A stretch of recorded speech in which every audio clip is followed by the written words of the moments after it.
अनिका बोली, पापा मैं ससुराल नहीं जाऊंगी। शादी के 1 साल बाद बेटी ऐसी बात कहे तो एक पिता के लिए इससे बड़ी दुखद बात क्या हो सकती है। दीनानाथ ने पूछा, क्यों नहीं जाना चाहती? अनिका बोली, मेरा वहां जरा भी दिल नहीं लगता पापा। पिता बोले, ये तो कोई कारण नहीं है। एक सुंदर और कमाऊ लड़का देखकर तेरी शादी की थी। शादी से पहले लड़का तुझे दिखाया था। तेरे हां कहने के बाद ही मैंने बात पक्की की थी। बताओ तुम्हारा पति तुमसे गलत व्यवहार करता है क्या? अनिका बोली, नहीं पापा, वो तो बहुत अच्छे हैं, मगर मुझे मेरी सास और ससुर जरा भी पसंद नहीं है। मेरे ससुराल में सास और ससुर की चलती है। ऐसे लगता है जैसे मेरे पति का कोई वजूद ही नहीं है।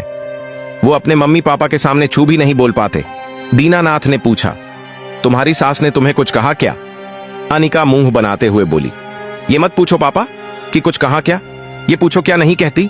पूरे दिन टर्टर करती रहती है। बहू वो फला काम कर ले, बहू वो ढिका काम कर ले, बहू ऐसे मत रहा कर, अपशकुन होता है, बहू वैसे मत रहा कर, बहू ये अच्छा है, बहू ये बुरा है। हर काम सास और ससुर से पूछकर करना पड़ता है पापा। मेरी तो कुछ भी नहीं चलती। पति भी उनके सामने गूंगा बन जाता है। पिता ने कुछ देर सोचा, फिर पूछा, ये बताओ बेटी, पति के घर को क्या बोलते हैं? अनिका झट से बोली, ससुराल या सासरा। दीनानाथ ने फिर पूछा, ये बताओ ससुराल का क्या मतलब होता है? अनिका चुपचाप पिता के मुंह की तरफ देखने लगी। पिता ही आगे बोले, ससुराल का शाब्दिक अर्थ है ससुर का घर और सासरा का अर्थ है सास का घर। बेटी तुम पति के घर में नहीं, सास और ससुर के घर में रहती हो। वहां उनका ऑर्डर नहीं चलेगा तो किसका चलेगा? जिनके घर में रह रही हो उन्हीं की बुराई कर रही हो। जब सास ससुर परलोक चले जाएंगे तब भी उसका नाम ससुराल ही रहेगा। जिन लड़कियों के सास ससुर नहीं होते वह भी ससुराल या सासरा ही कहलाता है। जीवन भर ससुराल में रहोगी, फिर सास ससुर से इतनी नफरत क्यों? सास का समझाना तुम्हें इतना बुरा क्यों लगता है? सासू मां का मतलब होता है दूसरी मां। मां सिर्फ संस्कार देती है, मगर सासू मां जिंदगी के गुण सिखाती है। मां तुम्हें खुद का ख्याल रखना सिखाती है, मगर गृहस्थी की गाड़ी चलाना तो सास ही सिखाती है। जब तुम स्कूल जाती थी तब तुम्हें टीचर डंडा मारकर सिखाती थी। तब क्या तुमने स्कूल जाना छोड़ दिया था? मां से सीख सकती हो, टीचर से सीख सकती हो, फिर सास से सीखने में इतनी आनाकानी क्यों? सास जब सिखाती है तब तुम्हारी इग्गो हर्ट क्यों होती है? सास और ससुर कोई गैर है क्या? वो तुम्हारे पति के माता पिता हैं, उसके जनक और जननी है। वो तुम्हारे पति की सबसे बड़ी जिम्मेदारी है। अगर वो तुम्हारे हमसफर के माता पिता है तो तुम्हारे भी माँ बाप हुए ना। फिर उनसे सीखने में क्या परेशानी है? सास घर की दुर्गा माँ होती है। जब तक वह जीवित रहती है घर पर कोई विपत्ति नहीं आती। वह बहू को केवल गृहस्थी संभालने में ही पारंगत नहीं करती, बल्कि बच्चों का पालन पोषण करना सिखाती है, अच्छे बुरे का ज्ञान कराती है, पड़ोसी धर्म भी सिखाती है। और ससुर घर में बरगद के पेड़ की तरह है। जब तक वो जीवित है तब तक घर पर कोई बाहरी विपदा नहीं आ सकती है। वह हर विपदा को अपने सीने पर लेकर अपने परिवार को सुरक्षित रखता है। जब तक ससुर जीवित है तब तक बेटा बहू बूढ़े नहीं होते, क्योंकि बाहर की सारी परेशानियों को वह वटवृक्ष बाहर ही रोक देता है। सास और ससुर दोनों घर के सुरक्षा गार्ड होते हैं। छोटी सी आवाज पर उनकी आंख खुल जाती है।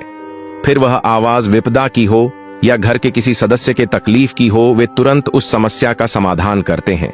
सास ससुर जब तक जीवित रहते हैं बहू और बेटा दोनों सुख की नींद सोते हैं, मगर उनके गुजर जाने के बाद वो सुकून की नींद सिर्फ याद बनकर रह जाती है। अनिका चुपचाप सुन रही थी और पिता बोले, तुम्हें पति चाहिए मगर सास ससुर नहीं चाहिए, ये क्या तुक हुई तुम्हें? सामान तो सुरक्षित चाहिए मगर उसकी सुरक्षा करने वाला सुरक्षा कवच नहीं चाहिए। तुम और तुम्हारे पति चश्मे के 2 शीशे हो, मगर तुम्हारी सास और ससुर उस चश्मे के सुरक्षा कवर के 2 पार्ट्स हैं। दोनों मिलकर चश्मे को रेत और स्क्रैच होने से बचाते हैं। याद रखो, डिब्बे से बाहर रहने की कोशिश करोगे तो धुंधले पड़ जाओगे, किसी काम के नहीं रहोगे। ये भी याद रखो, वो घर तुम्हारा नहीं है, तुम दोनों उसमें किराएदार हो। उस घर को अपना बनाना है या खरीदना है तो तुम्हें प्यार और सेवा बांटनी होगी। पैसों से तुम लोग घर नहीं खरीद सकते, केवल मकान खरीद सकते हो। अनिका बोली, मगर पापा, कोई जबरदस्ती सिखाने की कोशिश करता है तब गुस्सा आता है, इरिटेशन होती है। दीनानाथ मुस्कुराते हुए बोले, याद है जब तुम पहले दिन स्कूल गई थी कितनी रोई थी? लड़की के लिए ससुराल भी एक स्कूल ही है जिसमें जीवन भर कक्षाएं चलती रहती हैं। सास और ससुर तो फ्री में सिखा रहे हैं बिटिया, मगर जब दुनिया सिखाएगी तो बहुत भारी फीस वसूलेगी। इसलिए सास ससुर को गुरु और माता पिता समझकर सीखने की कोशिश करो, फिर जरा भी तकलीफ नहीं होगी। घर में शांति बनाए रखने की जिम्मेदारी औरतों की होती है, क्योंकि पुरुष सिर्फ कमाना जानता है। गृह क्लेश उसे तोड़कर रख देता है। औरतों के झगड़ों से वह घबरा जाता है, मां और पत्नी के बीच में फंसकर रह जाता है। किसका पक्ष ले, किसका ना ले। एक का पक्ष लेगा तो दूसरी नाराज हो जाएगी। इसलिए पुरुष को घर की कलह से दूर रखने का काम पत्नी का होता है। तुम्हें भी वही करना होगा। तुम उस घर का एक बड़ा आधार स्तंभ हो। घर में शांति के प्रयास करो, अड़चने पैदा मत करो। परिवार में रूठना और मनाना चलता है, लड़ना झगड़ना भी चलता है, मगर एक दूसरे से नाराज होकर हमेशा के लिए दिल में गांठ बांध लेना सख्त मना है। गलती हो गई है तो माफी मांगकर किस्सा खत्म करो। अगर गलती दूसरे से हुई है तो माफ करके बात को वहीं खत्म करो, क्योंकि यही परिवार का नियम है। नखरे दिखाओ मगर नखरे उठाओ भी। इसी तरह रूठते मनाते जिंदगी गुजर जाती है और मिट्टी मिट्टी यादें छोड़ जाती हैं। अनिका एक लंबी सांस लेते हुए बोली, समझ गई पापा। अब आपकी बेटी सिर्फ प्यार बांटेंगी और अपने घर आंगन में खुशियों की बारिश कर देगी। देख लेना, उसकी खुशबू आप तक भी आएगी। आप अभी मेरे पति को फोन कर दो पापा, मुझे ससुराल जाना है, अपने ससुर के घर। बेटी की बात सुनकर दीनानाथ मंद मंद मुस्कुराने लगा। वीडियो कैसी लगी कमेंट्स में जरूर बताना।